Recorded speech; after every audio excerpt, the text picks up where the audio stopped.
নমস্কাৰ প্ৰিয় দৰ্শক চাই আছে ডিবি নিউজ। ভৰ বাৰিষা পুৰত কঠিয়া মুহূৰ্ততে জেচিপিৰ আচৰ পৰিছিল।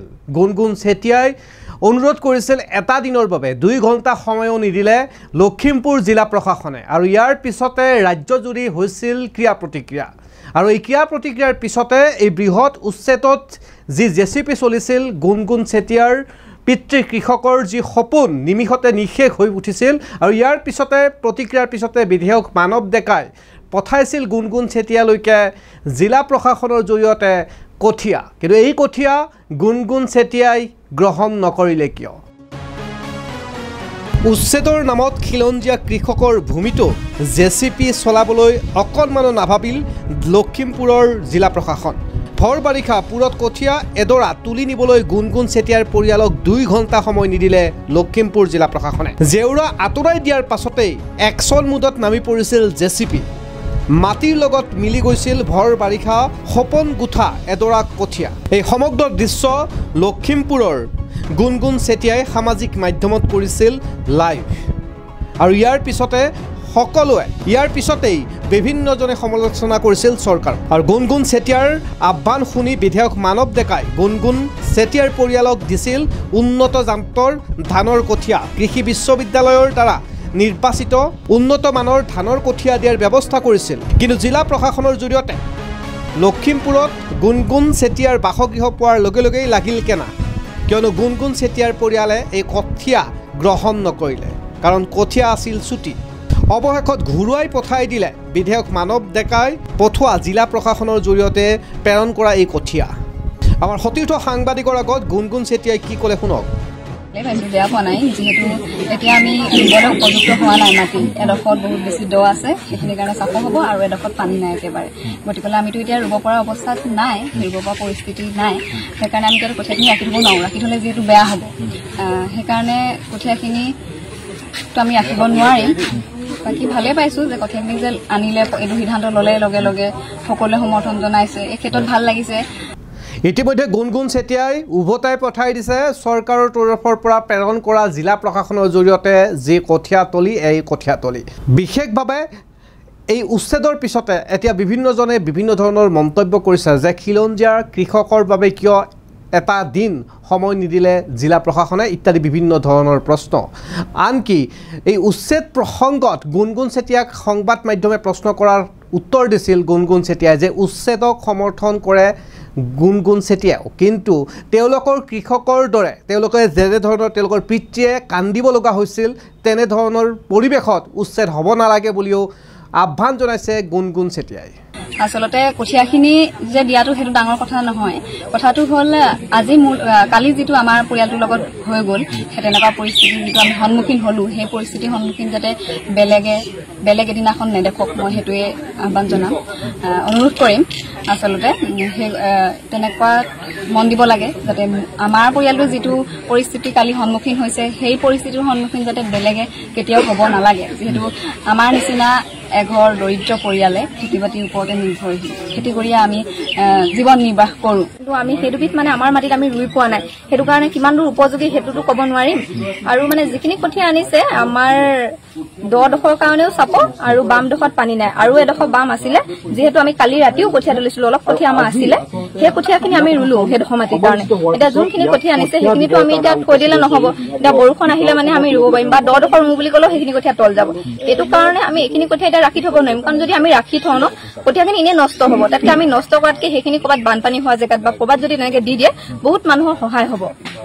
মই সেইটোকে ক'লো। আৰু এটা কথা আপোনালোকৰ জৰিয়তে মই কৈছো, কালি প্ৰথম অৱস্থাত মণ্ডলজনে কৈ আছিল বা কেইবাজনো বিষয়াই কৈ আছিল যে কঠীয়াখিনি আমি উচ্ছেদ অভিযান নচলাওঁ। লাষ্ট মুহূৰ্তত যেতিয়া কঠীয়াখিনি উচ্ছেদ অভিযান চলাই দিলে, চলোৱা সময়ত মই কেইটামান বাক্য শুনিবলৈ পাইছিলো, বা মোক ভিডিঅ' যোগেতো আপোনালোকে শুনিব। সেইকাৰণে মোক এই প্ৰশ্নটোৰ উত্তৰ লাগিব যে প্ৰশাসনে অৰ্ডাৰ দিছিল কঠীয়াখিনি উচ্ছেদ অভিযান চলাবৰ কাৰণে, নে তেওঁ নিজৰ মতে চলাইছিল? সেই প্ৰশ্নটোৰ উত্তৰ আমাক স্পষ্টকৈ লাগিব। মণ্ডল যেন আমাৰ আগলৈ আহক, সন্মুখলৈ আহক আৰু সেই প্ৰশ্নটোৰ উত্তৰ দিয়ক। কি কাৰণে লাষ্ট মুহূৰ্তত এই কামটো কৰি থৈ গ'ল? তেওঁ কি ইয়াত ফেমিলি মানুহ আছে কাৰণে ফেমিলি মানুহক ছাপোৰ্ট কৰি ফেমিলি মানুহক কথা শুনি এইটো কাম কৰিলে, নে ওপৰৰ পৰা এইটো অৰ্ডাৰ আহিছিলে? সেইটো আমাক স্পষ্টকে লাগিব। আপোনালোকে এতিয়া কঠীয়াখিনি ল'ব নাই? কঠীয়াখিনি মই কৈ আছো যে সেইখিনি এতিয়া আমি ৰাখিলে লাভ নহ'ব, যিহেতু আমাৰ আগৰ কঠীয়া কেইডাল মানে ৰাতি তুলিছিলো বুলি কৈছো। ৰাতি তোলা কঠীয়াখিনি যোনডোখৰ আমি বোকা দিব পৰা হৈ আছিল সেইডোখৰ আমি অলৰেডি ৰুলো, থকা কঠীয়াখিনি আজি ৰুলো। এতিয়াতো পানী নোহোৱাডোখৰতো আমি এইখিনি ৰুব নোৱাৰিম। আৰু এডোখৰ আছে পানী আছে, পানীখিনি যোনডোখৰ মাটিত পানী আছে এইখিনি কঠীয়া চাপৰ হ'ল, আপোনালোকে চাব পাৰিব। সেইডোখৰ মাটি দ হৈ আছে, এইখিনি কঠীয়া তাত যদি ৰুওঁ কোনো পধ্যে নাবাচে, তলত থাকিব পানীৰ তলত। তাতকে আমি যদি কঠীয়াখিনি মানে লৈ থলেতো লোকচান হ'ব ন। এতিয়া বৰষুণ কেতিয়া দিব, কেতিয়া আমি ৰুব পাৰিম বা পানী কেতিয়া শুকাব সেইটোতো আমি ক'ব নোৱাৰিম। আমি ইয়াত কঠীয়াখিনি ৰাখি থলে কঠীয়াখিনি বেয়া হৈ যাব। যদি আমি ৰাখি নথওঁ এইখিনি কঠীয়া হয়, বহুত জেগাত বানপানী হৈ আছে, তেনেকুৱা কিছুমান মানুহক যদি দি দিয়ে হয়তো কঠীয়াখিনি মানে সিহঁতি ৰুব পাৰিব। কঠীয়া আছিলে শালি ধানৰ কঠীয়াবিলাকৰ মানে অনিষ্ট হৈছে। চ' সেই অনুপাতে আমাৰ যিহেতু নিৰ্দেশনা অনুযায়ী আমি অলপমান আমাৰ যিবিলাক আমাৰ ৰাজহুৱাভাৱে আমাৰ কঠীয়া সিঁচা হয়, সেই কঠীয়াৰ পৰা আমি অলপমান কঠীয়া আমি যোগানৰ বাবে আমি লৈ আহিছিলোঁ লগত। আমাৰ লগত আছে এতিয়া বৰ্তমান ৰঞ্জিত চাবুৱান আৰু স্বৰ্ণ চাবুৱান বুলি দুটা আমাৰ জাত আমি লৈ আহিছিলোঁ লগত। চ' খুব ভাল জাত আছিলে সেই দুটাও। যিহেতু আমি পৰিস্থিতিটোৰ বিষয়ে আমি সম্পূৰ্ণ জ্ঞাত নহয়, গতিকে আমি তেওঁলোকৰ পৰাও দুআষাৰ আমি মত বিনিময় কৰিলোঁ, কথাবিলাক বুজিলোঁ কি হৈছিলে। আৰু পৰৱৰ্তী সময়ত তেওঁক যিখিনি তেওঁ কঠীয়া পাৰিছিলে তেনেকুৱা ধৰণৰ কঠীয়া আমি যোগান ধৰিব পাৰোঁ নেকি তাৰ সম্পূৰ্ণ ব্যৱস্থাটো আমি ল'বলৈ এতিয়া আমি সম্পূৰ্ণ কথা বতৰাবিলাক আমি আগবঢ়াওঁগৈ। তেতিয়া আমি তেওঁ যিবিলাক তেওঁ মানে কঠীয়া পাৰিছিলে সেইবিলাক আমি কেনেধৰণে দিব পাৰোঁ তাৰ চলাবলৈ আমি মানে ব্যৱস্থা কৰিব লাগিব। প্ৰশাসনক তেওঁলোকে বাৰম্বাৰ অনুৰোধ কৰিছিলে কঠীয়াখিনি ৰাখি দিয়ক, আমাক 2 ঘণ্টা সময় দিয়ক।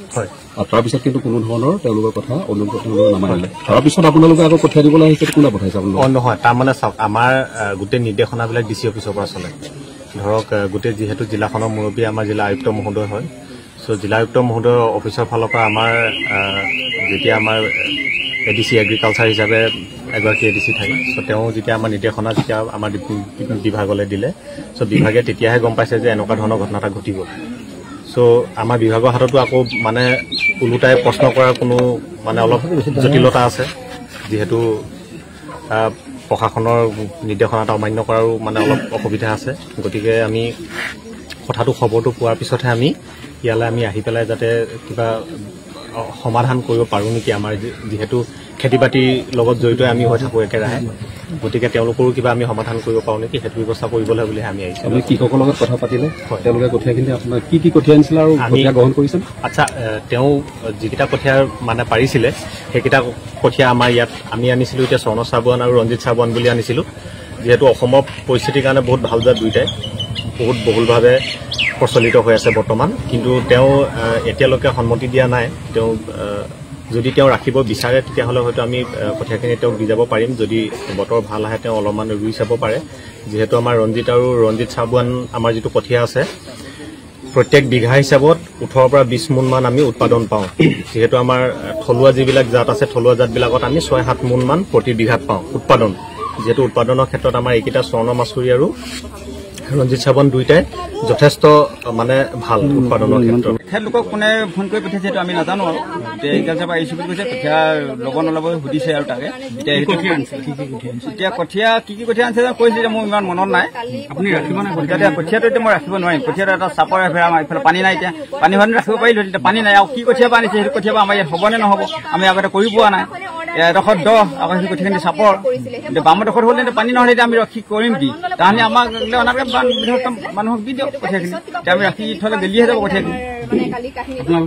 আমি নেৰাখোঁ এতিয়া কঠীয়া ৰাখিব নোৱাৰিম। তাৰমানে সেইটো কঠীয়া ইয়াত খেতি কৰিয়ে পোৱা নাই আমি, পানীও নাই পথাৰত। কথাটো হ'ল পথাৰত পানী নাই, উদ্দেশ্য হ'ল পথাৰত পানী নাই, এডোখৰত পানীটো বেছি ধৰ ওখ কঠীয়া আমি ৰাখিব পাৰিলোহেঁতেন। খেতি হওক বা নহওক মাটিডোখৰ পুতি থলোহেঁতেন। তেতিয়া মাটি পানী যে দ আৰু এডোখৰতে পানীয়ে নাই, এতিয়া কাইলৈ যে পানী হ'ব আমি এতিয়া কেনেকৈ ক'ম? এতিয়া তাৎক্ষণিকভাৱে যে তেওঁলোকে কঠীয়াখিনি যোগান ধৰিলে কিন্তু আপোনালোকৰ উপযোগী নহয় কাৰণে ৰুব নোৱাৰে, কি ক'ব? তেওঁলোকৰ প্ৰশাসন কি ক'ব?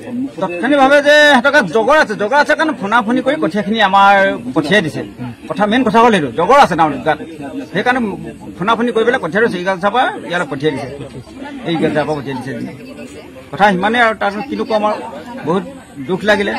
এতিয়া আপোনালোক অহাৰ কাৰণে বহুত ভাল লাগিলে, ইমানেই আৰু কিনো ক'ম আৰু। মুঠৰ ওপৰত এই বিষয়টোক লৈ এতিয়াও প্ৰতিক্ৰিয়া অব্যাহত আছে আপুনি কি ভাবে এই বিষয়টোক লৈ উচ্ছেদ খিলঞ্জীয়াৰ ভূমিত এডখৰা কঠীয়া পুৰত কঠীয়াৰ ওপৰত চলা জেচিপি এই সম্পৰ্কত আপোনাৰ মন্তব্য কমেণ্ট আকাৰে লিখিব পাৰে